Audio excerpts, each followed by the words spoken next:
ஏய் கைஸ், ஆக்சுவலாக ஒரு மிகப்பெரிய சம்பவம் இல்லை சின்ன சம்பவம் எப்படி வேணால் நீங்கள் நினச்சிங்க சொல்கிறத பொறுத்தா நமக்குன்னு நடக்கணுமான்னு எனக்கு தெரியலை. நம்ம ஸ்க்ரீன் வந்து விட்டு ஆஃப் ஆனிச்சு. ஏன்னா அது வண்டி நிறுத்திட்டு ஸ்டாப் ஆஃப் பண்ணிட்டேன் தெரியாமல். பார்த்தா ஸ்க்ரீன் ஆஃப் ஆன் ஆகுது. ஸோ லோ பேட்டரி மோட்னு காமிச்சிட்ருக்கு. சரி என்னடா ஆச்சுன்னு தெரியாமல் வண்டி ஸ்டார்ட்டும் ஆகலை. நான் தள்ளி 2 days இப்போ தான் மாட்டணும் ஜிபிஎஸ். ஸோ அதில் ப்ளஸ் அண்ட் மைனஸ் வந்து அந்த ஸ்க்ரூவில் லாக் பண்ணவங்க ஸ்க்ரூவை டைட் பண்ணாமல் விட்டுறேன் அந்த அண்ணா. அது மெயினாக ஒரு ப்ளஸில் வரதில் டைட் பண்ணாங்க. ஸோ பெரிய ஹெல்ப் பண்ணியிருக்காங்க எனக்கு, நான் சொல்லுவேன். அதுவும் BS6 மாடல்லாம் வச்சுருக்கோன்னா முடிஞ்ச வரைக்கும் நம்ம இந்த சென்சார் பற்றி தெரிஞ்சுக்கிட்டால் நல்லாயிருக்கும்னு அவர் இப்போ தான் சொல்லிட்டு இருக்காரு என்கிட்ட. ஏன்னா நம்மளே ஈஸியாக சேஞ்ச் பண்ணிக்க முடியுமாம்மா. லைட்டாக ப்ளக்கெல்லாம் சொல்லிட்டு போனாலே ஸ்டார்ட் ஆகுமா. ஸோ அதெல்லாம் தெரிஞ்சு வச்சுக்க சொன்னார். ஸோ அவ்வளோதாங்க, முடிஞ்சிச்சு. இன்றைக்கி நல்லா வேர்த்து ஊற்றி இன்றைக்கி டே எண்டு முடிக்க போகிறேன். போய் ஸ்டே பண்ணலாம் தான் கிளம்புனேன். அதுக்குள்ளே சம்பவம் ஆகிடுச்சா. ஸோ அப்படி போய் ஸ்டே பண்ணிட்டு அடுத்த நாள் தான் முடியும்னு பார்த்தேன்.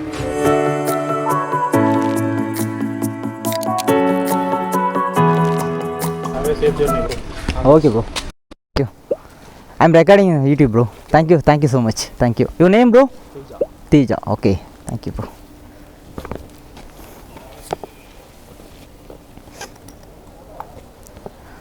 Okay bro, thanks bro. I'm going. Bye bro. Bye bro.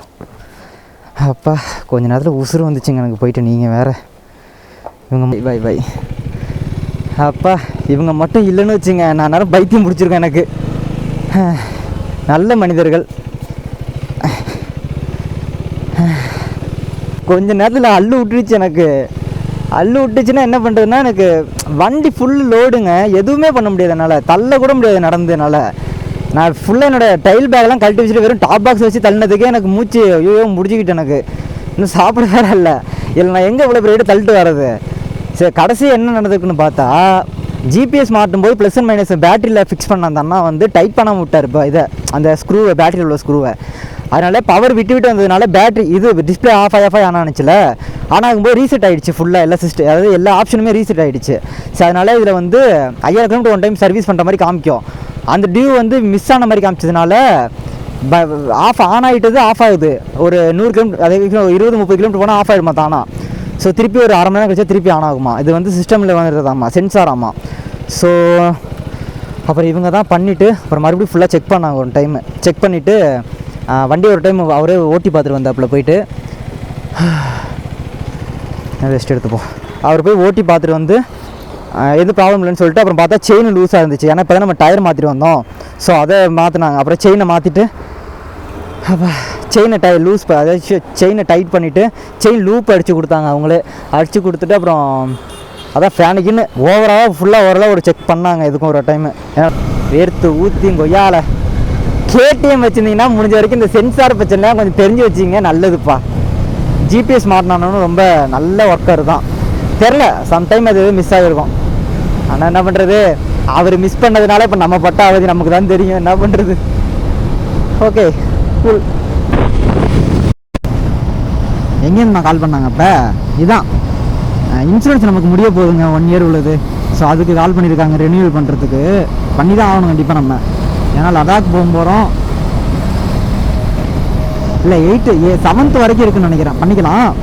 ஏன் இங்கே பாருங்க செம்மையாக இருக்குது. அப்பா ஆந்திரா வேறு லெவலில் இருக்குது. இங்கே பாருங்கள் இந்த மலைக்கும் இந்த கோவிலுக்கும் மாசு. அதுலேயும் அங்கே பாருங்கள் அந்த கோவில் வந்து ஃபஸ்ட்டு ஃப்ளோரில் இருக்குது. கிரவுண்ட் ஃப்ளோர் வந்து ஃப்ரீயாக விட்ருக்காங்க பாருங்கள். ஏன்னா தண்ணி அதிகமாக வந்துச்சுன்னா மேலே கோவிலுக்கு உள்ளே போகக்கூடாதுன்னு கீழேருந்து பேஸ்மெண்ட் ஏற்றிருக்காங்க. பார்த்தீங்களா வேறு லெவலில் இவ்வளோ தண்ணி. இவ்வளோ பெரிய ஆறு பார்த்தீங்களா. ஆனால் தண்ணி கொஞ்சம் தான் போகுது. எல்லாம் மீன் பிடிச்சிட்ருக்காங்க. அங்கே ஒரு இடம், ஊருக்குன்னு ஒரு இடம் இருக்கும், முச்சந்தின்னு சொல்லுவாங்களா, அது என்னன்னு தெரில. அந்த இடத்துல உட்காந்து பேசுகிற மாதிரி அந்த இடத்துல உட்காந்து பேசிகிட்டு இருக்காங்க ஒரு கும்பலாக. அதெல்லாம் நல்லா இருந்துச்சு. நான் அங்கேயே ரெக்கார்ட் பண்ணல, ஏன்னா வீடியோ பெருசாக போகுதுன்னு ரெக்கார்ட் பண்ணாமல் இருந்தேன். பட் ஆனால் இதை பார்த்தோட ரெக்கார்ட் பண்ணணும்னு தோணுச்சு. ட்ராவல் பண்ண போகிறோன்னு வச்சுங்க, நம்ம லக்கேஜ்லாம் லோட் பண்ணுறோன்னா எப்படி சொல்கிறது, அந்த செகண்ட் டக்குன்னு லக்கேஜை லோட் பண்ணுற மாதிரி நம்ம ரெடி பண்ணிக்கணும் நம்ம பைக்கை. நீ உட்காந்து அந்த ரிப்பனை அந்த இதை ரோப்பை போட்டு கட்டுன்னு இழுத்துன்னு கட்டி அப்படிலாம் எடுத்துகிட்டு போகிற மாதிரி தான் நமக்கு மண்டை ஒரு மாதிரி கோளாறு வந்துடும். அதுலேயே ஃபுல் எனர்ஜி போயிடும். ஸோ அதனால தான் நான் சேலரி ஷே வச்சேன். அதுக்கு 4 பக்கம் கட்டுறதுக்கு ரிப்பன் மாதிரி வந்திருக்கும். ஸோ அதை டைட் பண்ணாலே போதும், அந்த டைட் பேக் நம்ம ஃபிக்ஸ் ஆகிடும். ஓகேங்களா. பின்னாடி டாப் பாக்ஸ் எடுத்த வரைக்கும் லாக் எடுத்து ஒரு உருலாம் வந்துடும். அவ்வளோதான். இதை அப்படியே கையில் எடுத்துடலாம். ஏன்னா மேக்னெட் தான் 2 பக்கமும். ஸோ இப்படி தான் இருக்கணும். அப்போ தான் உங்களுக்கு ஒரு மாதிரி ஒரு இடத்துல நீங்கள் ஸ்டே பண்ணுறதுக்கு திருப்பி செக் அவுட் பண்ணி செக்இன் பண்ணும்போது எடுத்து ஃபிக்ஸ் பண்ணிட்டு கிளம்ப ஈஸியாக இருக்கும். தூத்துக்கூர் பேரே டிஃப்ரெண்ட்டாக இருக்குல்ல ஊர் பேரும். ஜாலியாக போகிறேன் நானும். தெரில, தூக்கம்லாம் பறந்து போயிடுச்சு அங்கே நடந்து பதட்டத்தில். தூக்கம் எங்கே வந்துச்சுன்னே தெரில எனக்கு. ஒரு மாதிரி அழுப்பாக போணுச்சுன்னா கடுப்பாகும். ஒரு மாதிரி இது ஒரு மாதிரி டைம் பாஸ் ஆகிடுச்சு கொஞ்சம் நேரம். டைம் பார்த்தீங்கன்னா 3 மணிக்கு மேலே ஆகிடுச்சு. 3:30 ஆகிடுது மணி. 4:30 5 மணி தான் போக முடியாது. ஆனால் வேற லெவலுங்க. 12 மணி நேரம் ட்ரைவ் பண்ண 13 3 மணிக்கு கிளம்பி 3 ஆகிடுச்சு. 12 மணி நேரம் ஆல்ரெடி ட்ரைவ் பண்ணிட்டேன். ரைட்டு. ஆந்திரா, கர்நாடகா இந்த பக்கம்லாம் போனால், தெலுங்கானா பக்கம்லாம் போனால் இது மாதிரி காட்டுக்குள்ளே உள்ள ரோட்டில் ஓட்டுறது பெரிய இதாக போச்சுங்க நமக்கு. தடா ஃபால்ஸு போனால் அப்படி தான் காட்டுக்குள்ளே பூந்து போக வேண்டியதாக போயிடுச்சு நிலமை. இங்கேயும் அதே நிலமை.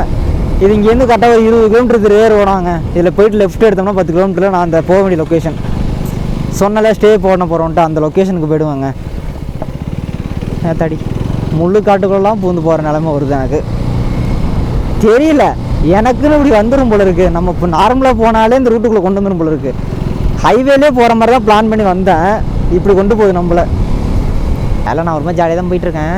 இன்னும் ஒரு 31 கிலோமீட்டர் இருக்கான். எனக்கு தெரிஞ்சு 38 இப்போ 27 கிலோமீட்டர் இருக்குன்னு நினைக்கிறேன். 4 கிலோமீட்டர் ஓட்டு வந்துருப்பேன் எப்படி இருந்தாலும். ஏன்னா இப்போ ரோடு போனால் நின்று நான் செக் பண்ணிட்டேன் இதுக்கும் கூகுள் மேப்பை. எதெல்லாம் கொண்டு போய் விட்டு அவனாவது குறுக்க மறைச்சி போகிறான்னு பயம் வந்துச்சு எனக்கு. அதுவும் இந்த ஓங்கோல் ரோட்டில் தான் அதிகமாக நடக்கும். நான் இப்போ இனோவேஷன் ப்ளஸ்லாம் இருப்பார்ல, அவர்லாம் போனப்போ இதெல்லாம் நடந்து சொல்லியிருக்காப்புல வீடியோவில். ஸோ அதனால தான் நான் பகலில் போனப்போ, பகலில் நம்ம போனோம் ஓகே தான். பட் இதை மாதிரி இடத்துலலாம் நம்பவே முடியாது யாரையும் எங்கேயுமே. இந்த காடு பாருங்க, ஜிலேபி பிச்சு போட மாதிரி இருக்குது. இங்கிலீஷில் ஒரு வார்த்தை இல்லை எங்கேயும் போர்ட்லேயும். எல்லாம் இது ஏன்னா கன்னடமாக தெலுங்கான்னு தெரில. எல்லாம் ஜிலேபி பிச்சு போட்ட மாதிரி அப்படியே இருக்குது. லடாக் லேவில் போயிட்டு அங்கேருந்து எங்கே போகிறதுன்னு எனக்கு தெரியாது இப்போ வரைக்கும். அங்கேருந்து எங்கெங்கே போகிறது, எப்படி ஸ்டே பண்ணுறதெல்லாம் தெரில. அதை நான் ஒரு ஆள்கிட்ட ஃபோன் பண்ணி கேட்கணும். நான் நம்பர் வச்சுருக்கேன். கொஞ்சம் டெல்லிக்கிட்டே போயிட்டு ஃபோன் பண்ணி கேட்போம் தான் வெயிட் பண்ணுறேன். அப்போ தான் ஞாபகத்துக்கு இருக்கும். நம்ம இப்போ பிளான் பண்ணிக்கலான்ட்டு. ஏன்னா எத்தனை நாள் லேவில் இருக்க போகிறோன்னு தெரில. அதுக்கு இருக்கிற மாதிரி அப்படியே பிளான் பண்ணி போனேன். இத்தனை நாள்லாம் இல்லைங்க, லேவை ஃபுல்லாக சுற்றி பார்க்குற வரைக்கும் அங்கே தான் இருப்பேன் நான். ஏன்னா இவ்வளோ தூரம் ட்ராவல் பண்ணிட்டு போயிட்டு 4-5 நாளில் திருப்பி ஐயோ போச்சு. திருப்பி வரதுக்கு அப்புறம் ஃபுல்லாக எக்ஸ்ப்ளோர் போடு. ஆக்சுவலாக எனக்கு தெரிஞ்சு இந்த டைமில் வந்து இது இருக்குன்னு நினைக்கிறேன், பனி பெய்யும்னு நினைக்கிறேன். காய்ஸ், சம்பவம் மேல் சம்பவம். இந்த ஜாங்குவான்னு ஒரு ஊர் சொன்னோன்னா, ஜாங்கவுனா அது ஊர். அந்த ஊரில் ஒரு ஸ்டே கூட இல்லைங்க, கடுப்பாகுது. ஒரு 2-3 லாட்ஜ் இருக்குது, கேவலத்திலும் கேவலமாக உள்ளது. பார்க்க போட்டு உள்ளே துப்பி வச்சுருக்காங்க. நான் போய் பார்த்துட்டு வந்தேன், கடுப்பாகுது. ஸோ இப்போ நான் இங்கேருந்து நாக்பூர் மேப் போட்டு போயிட்டுருக்கேன். ஸோ போகிற வழியில் வேறு ஏதாவது இருக்கான்னு பார்க்கலான்ட்டு. சத்தியமாக நான் எக்ஸ்பெக்ட் பண்ணவே இல்லைங்க. So guys, finally Hyderabad to Nagpur போகிற ஹைவே ஏறிட்டேங்க. ஐயோ, இந்த ஹைவேக்கு வரதுக்கு நான் பட்ட பாடு இருக்கு. எவ்வளோ ஊர் சுற்றி வந்திருக்கேன். ஒரு 160 கிலோமீட்டர். அதாவது நம்ம பைக்கு சரி ரிப்பேர் ஆனதுனால 160 கிலோமீட்டருக்கு ஊருக்குள்ள பூந்து வந்திருக்காங்க. இந்த மெயின் ரோட்டில் வந்து அழகாக வந்திருப்பேன். ரூமும் அழகாக பார்த்தனால எங்கேயோ ஸ்டே பண்ணியிருந்திருப்பேன் நான். சரி, ஒரு வண்டி சின்னதாக வேலை வச்சதுனால. ஆனால் நம்ம ரொம்ப முன்னாடி தான் வந்திருக்கோம். ஒரு 80 கிலோமீட்டர்ஸ் வந்து நம்ம முன்னாடி இருக்கோம். ஸோ இப்போ நாளைக்குன்னா நம்ம வேறு எங்கேயாவது போய் டெஸ்டினேஷன் போடலாம். இப்போ நாக்பூர் போகிறதுக்கு பதிலாக நம்ம இங்கே நாளைக்கு வந்து இதுக்கு வேணால் போகலாம், ஜான்சிக்கு போகிற மாதிரி வேணால் பிளான் பண்ணிக்கலாம். ஃபைனலி ரூம் புக் பண்ணிட்டேங்க. ஹோட்டல் OSS எலைட்னு சொல்லிட்டு. அப்பாடா, இங்கேருந்து ஒரு 5.4 கிலோமீட்டர் காட்டுது. இவ்வளோ நேரமாக எத்தனை ஒரு 5 ஹோட்டல் பார்த்துட்டு இதாங்க ஃபைனல் பண்ணேன். ஏன்னா இது மட்டும் தான் பார்க்கிங்கோடு இருந்துச்சு. ரொம்ப இல்லை, 950 ரூபா தான், ஒர்த்து தான். நல்ல பெரிய ரூமே கிடச்சிது. அங்கே அங்கே அவங்க சொன்ன கம்மி அந்த ப்ரைஸுக்கு இது ஒர்த்து. நம்ம அதில் அங்கேருந்து ஒரு 90 கிலோமீட்டர் ஓட்டிகிட்டு வேறு வந்துட்டோம். உள்ள 90 கிலோமீட்டர் நம்ம வந்து முன்னாடி வேறு இருக்கோம். நம்ம நாளைக்கு போகும்போது நாக்பூர் போகாமல் இன்னும் கொஞ்சம் முன்னாடி முடிஞ்ச வரைக்கும் ஜான்சி போகிற மாதிரி ட்ரை பண்ணால் நல்லாயிருக்கும். ஏன்னா நான் அடுத்த நாள் அப்படியே காலையில் உட்காந்து ஜான்சி கோட்டையை பார்த்துட்டு அப்படியே போகலாம். நிறைய பிளான் இருக்குங்க. எனக்கு ஆக்சுவலி லிட்டரலி ஒரு மாதிரி கடுப்பாயிடுச்சு இந்த ரோட்டில் ஓட்டு வந்தது, டென்ஷன் ஆயிடுச்சு. ஆனால் இப்போ ஓரளவுக்கு ஓகேவா இருக்குது. போய் ரூமில் போய் ஸ்டே பண்ணிட்டு நம்ம அடுத்தது பிளான் பண்ணலாம். எதுவுமே பிளான் பண்ணாமல் இருக்கிறது பெஸ்ட்டுன்னு நினைக்கிறேன். பார்த்தீங்களா, அப்போ அங்கே போனேன், அங்கே டென்ஷனை ஒரு பிடிக்கல, இங்கே வந்தேன், இந்த வாரம் பாருங்கள் ரெடி ஆகிடுச்சு. முன்னாடி தான் இருக்கேன், ஒரு 110 கிலோமீட்டர் முன்னாடி தான் இருக்கேன். ஸோ அதனால் ப்ராப்ளமே இல்லை. முடிஞ்ச வரைக்கும் நம்ம இப்போ 7 நாள் அங்கே போகிறோம்னா நம்ம 5 நாளில் போனால் நமக்கு பெஸ்ட்டு தான். ஜெல் சீட்டு போட்டோம்ல, அது ரொம்பவே ஒர்த்தாக இருந்துச்சுன்னு எனக்கு இந்த ரயிலில் ரொம்பவே புரிஞ்சுக்கிட்டேன். எனக்கு கொடைக்கானல் ரயிலில் கூட ஒரு மாதிரி உறுத்துற மாதிரி இருந்துச்சு. கொடைக்கானல் ரயிலில் கூட நான் பேண்ட் போட்டு ஜீன்ஸ் பேண்ட் போட்டிருந்ததுனால எனக்கு தெரியல, ஒரு மாதிரி பெயின் இருந்துச்சு தான். ஸோ இப்போ நான் ரைடிங் பேண்ட் போட்டிருக்கும்போது எனக்கு கீழே லெதர் வந்துருமா, சொன்னால் எனக்கு சுத்தமாக தெரில. நான் அரௌண்ட் 700 கிலோமீட்டர் ஓட்டியிருக்கேன். நான் கரெக்டாக அங்கே போயிட்டு செக்இன் பண்ணிட்டு உங்களுக்கு எவ்வளோ ஓட்டியிருக்குன்னு சொல்கிறேன் பாருங்கள். ஓ நைஸ், இங்கே தான் நம்ம ஆளு stay பண்ணிதாப்புல.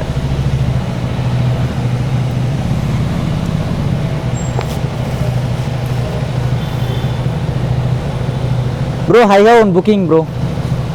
I have one booking. Yeah. Where is the parking? Where is the parking? Last ah. It's a safe thana. Safe thana.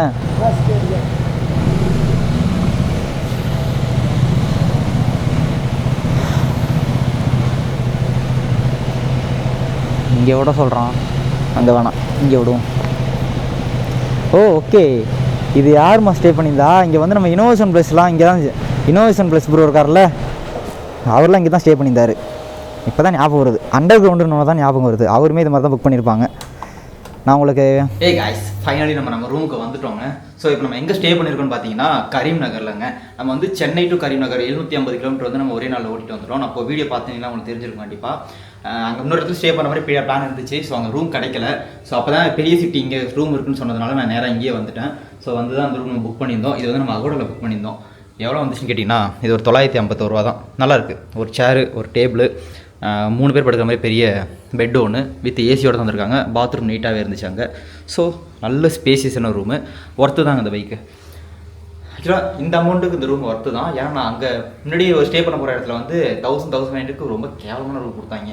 இது 950 ரூபா அகோடாவில் புக் பண்ணேன். ரொம்ப நல்லாவே இருக்குது வித் ஏசியோட. தண்ணி சூப்பராக இருக்குது, ஹாட் வாட்டர் இருந்துச்சு, எல்லாமே ஓகேவாக இருக்குது. இப்போ தான் ஃப்ரெஷ்ஷப் ஆகிட்டு இப்போ தான் ரெடியானேன். ஸோ அப்படியே பின்னாடி எல்லாத்தையும் பார்த்தீங்கன்னா கலச்சி போட்டு வச்சுருக்கேன்னா லேப்டாப் எல்லாம் சார்ஜ் போட்டிருக்கேன். இப்போ தான் ஃபைல்ஸ்லாம் காப்பி பண்ணிட்டுருந்தேன். ஃபஸ்ட்டு டே ரைடு எப்படி இருக்குதுன்னு கேட்டிங்கன்னா, சென்னை டு லடாக் பாதையில் ஃபஸ்ட்டு டே சென்னை டு கரீம் நகர் வந்திருக்கோம். அதுவும் 750 கிலோமீட்டர். முதல் நாள் நைட்டு தூங்கவே இல்லை சுத்தமாக. நான் வீடியோ பார்த்துருந்தீங்கன்னா கண்டிப்பாக தெரிஞ்சிருக்கும். அப்படி இல்லைனா நான் ஐக்கான தரம் போய் பாருங்கள். தூக்கமே இல்லாமல் ஒரு 300 கிலோமீட்டர் ஓட்டினா போதும் தான் வந்தேன். அதே 300 கிலோமீட்டரில் டயர் சம்பவம் பண்ணிச்சு ஃபஸ்ட்டு. ஸோ அடுத்து சரி ஓகே, அடுத்து ஒரு 200 கிலோமீட்டர் ஓட்டிட்டு வந்துட்டு ஹைதராபாத்தை ஸ்டே பண்ணலாம் அப்படின்னு வச்சு அங்கே வந்தேன். அங்கே நம்மளோட பைக்கு பைக்கு பேட்டரி சம்பவம் பண்ணுச்சு. ஸோ அதையும் மாற்றிட்டு அங்கே வந்தால் அங்கே ரூம் இல்லை. சரி வேறு வழியே இல்லைடான்னு சொல்லிட்டு அங்கேயே ஒரு 110 கிலோமீட்டர் கரீம் நகர். ஸோ இங்கே வரும்னு பார்த்தேன். ஒரு நல்ல ரூமாக கிடச்சிது. ஸோ இதுதான் புக் பண்ணியிருந்தேன். ஆக்சுவலாக இது வந்து இனோவேஷன் ப்ளஸ்லாம் வந்திருப்பார் ஒரு டைம். அவர் எல்லாமே இங்கே தான் ஸ்டே பண்ணியிருந்தாங்க. நான் வந்து லொக்கேஷன் பார்த்தது வந்து எனக்கே தெரிஞ்சுது இங்கே தான் ஸ்டே பண்ணியிருக்காங்கன்ட்டு. ஸோ ஓகே, இந்த ரூம் லொக்கேஷன் நான் உங்களுக்கு வேணால் பின் பண்ணுறேன் அந்த கீழே. வேணாலும் நீங்கள் போய் செக் பண்ணிவிட்டு நீங்கள் வேணால் புக் பண்ணிக்கலாம். முடிஞ்ச வரைக்கும் நீங்களாம் ரைட் கிளம்புறீங்கன்னா ஒரு பெரிய சிட்டியாக பார்த்து ரூம் தேடினா தான் உங்களுக்கு கிடைக்கும்னு நினைக்கிறேன். என் அனுபவத்தில் சொல்கிறேன், என்னோட அனுபவத்தில் சொல்கிறேன். ஸோ எனக்கு அங்கெல்லாம் கிடைக்கல. இவ்வளோ தூரம் வந்ததுனால தான் இங்கே கிடச்சிது. ஆனால் ஒரு நாளைக்கு 750 கிலோமீட்டர்ஸ் என் வண்டி ஓட்ட முடிஞ்சது ஓட்டினேன். உங்களுக்கு எப்படி இருக்குன்னு பார்த்துட்டு நீங்கள் கண்டினியூ பண்ணுங்கள். ஓகேங்களா? ஸோ அவ்வளோதாங்க. வீடியோ நல்லா இருந்திருக்கும்னு நினைக்கிறேன். நல்லா இருந்தால் மறக்காமல் லைக் பண்ணிவிடுங்க, உங்கள் ஃப்ரெண்ட்ஸுக்கு ஷேர் பண்ணுங்கள். ஸோ இதுக்கு முன்னாடி, அதாவது இந்த வீடியோ ரெக்கார்ட் பண்ணுறதுக்கு முன்னாடி ஒரு 2 வீடியோ போட்டிருப்பேன். அந்த 2 வீடியோவுமே ரொம்ப க்ளோஸ்அப்பில் இருந்திருக்கும். I'm really sorry. ஆனால் நான் வந்து ஃப்ரேமை மாற்ற மறந்துட்டேன். ஸோ அதனால் ரொம்ப க்ளோஸில் இருந்துச்சு வீடியோ. அதாவது டிஸ்பிளே ரொம்ப க்ளோஸ்லேயே வந்திருக்கும். இன்னிலேருந்து எடுக்கிற வீடியோ இது வந்து டே 2 அடுத்த நாள் எடுக்க போகிற வீடியோ. ஸோ இதெல்லாம் மற்ற வீடியோ வந்து நல்லா வரும்ன்ற நான் இப்போயே சொல்லிடுறேன். ஓகேங்களா? ஸோ நம்ம சேனல் ஃபஸ்ட் டைம் தான் நம்ம சேனல் சப்ஸ்கிரைப் பண்ணி பெல் ஐக்கனை கிளிக் பண்ணிங்க. மறக்காம வீடியோக்கு லைக் கொடுங்க. உங்கள் சப்போர்ட்டை கொஞ்சம் அதிகமாக கொடுத்துட்டே இருங்க. ஓகேவா? நான் வீடியோ நிறைய போட்டுட்டே இருக்கேன். ஓகே, அமுகு டுமுகள் அமால் டுமால், அமுகு டுமுகள் அமால் டுமால், அமுகு டுமுகள் அமால் டுமால்.